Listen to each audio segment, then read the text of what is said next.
Bonjour, dans cette vidéo, nous allons travailler sur les probabilités avec un niveau de seconde. Nous nous situons en début de chapitre et nous allons rappeler le vocabulaire, ou alors nous allons faire découvrir un vocabulaire un petit peu plus précis certainement que ce qui a été vu en collège. Et tout d'abord, donc, nous allons parler à chaque fois d'expérience aléatoire. Ce terme aléatoire veut dire que c'est lié au hasard. Moi, l'expérience que je vais utiliser comme exemple pour toute cette vidéo, c'est le fait de lancer un dé à 6 faces, tout à fait normal, équilibré, des faces numérotées de 1 à 6, et donc regarder les résultats obtenus. Alors, plus précisément, ce que l'on appelle une expérience aléatoire, c'est donc une expérience que l'on peut reproduire, mais dont on ne va pas pouvoir prévoir à l'avance le résultat obtenu.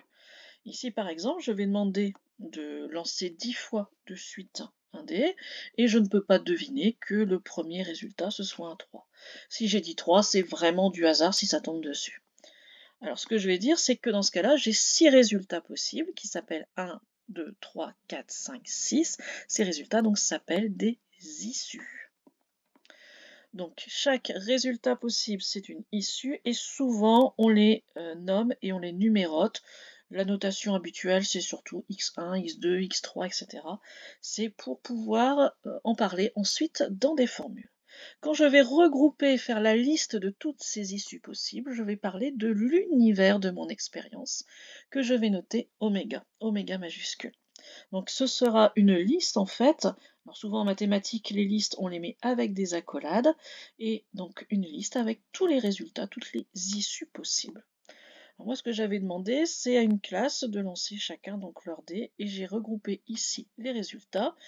Ce que l'on peut dire donc, c'est que l'issue 6 a été réalisée 43 fois. Voilà ce que l'on peut indiquer. Alors justement, en fonction de ce terme réaliser, on va essayer de chercher à réaliser des événements. Qu'est-ce que c'est qu'un événement? C'est une condition. Donc je vais donner une condition pour être satisfaite. Et c'est donc un ensemble d'issues qui vont m'intéresser. Un ensemble d'issues possibles. C'est un sous-ensemble, c'est-à-dire c'est une partie de notre liste, de notre univers au complet, notre univers oméga. On peut donc le noter que notre événement E, c'est un groupe à l'intérieur de oméga. On dit que E est inclus dans oméga. Je peux prendre comme exemple l'événement obtenir un nombre pair. Dans ce cas-là, je vais dire que mon événement est réalisé lorsque j'obtiens 2, 4 ou 6. On voit que c'est un événement qui a 3 issues possibles à l'intérieur de mon univers qui en comptait 6. Je continue sur du vocabulaire. Donc, maintenant, donc, on dit qu'une issue réalise notre événement si elle fait partie justement de la liste que j'ai fournie pour ma condition.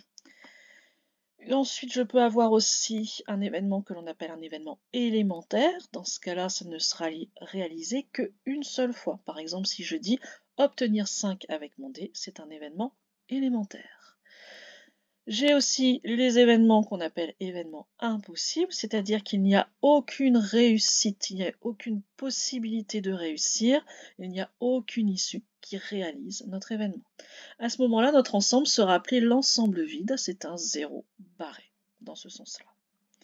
A l'inverse, si mon événement est certain, c'est-à-dire si tous mes résultats vont me convenir, dans ce cas-là, donc on parle d'événements certains. Quelques exemples.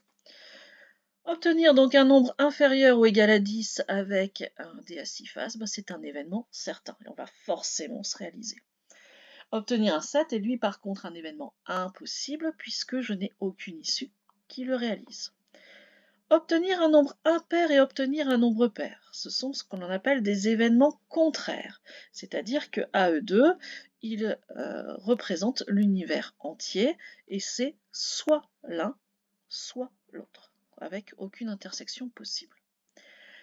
Si je parle maintenant d'obtenir un nombre inférieur à 3 et d'obtenir un 5, c'est ce que l'on appelle des événements incompatibles, c'est-à-dire qu'on ne peut pas les réaliser en même temps.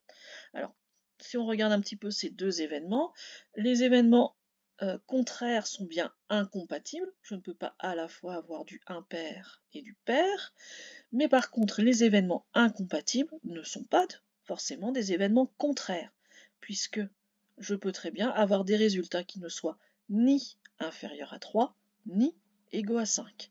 Si je prends 6 par exemple, il est ni dans l'un ni dans l'autre, donc ce ne sont pas des événements contraires.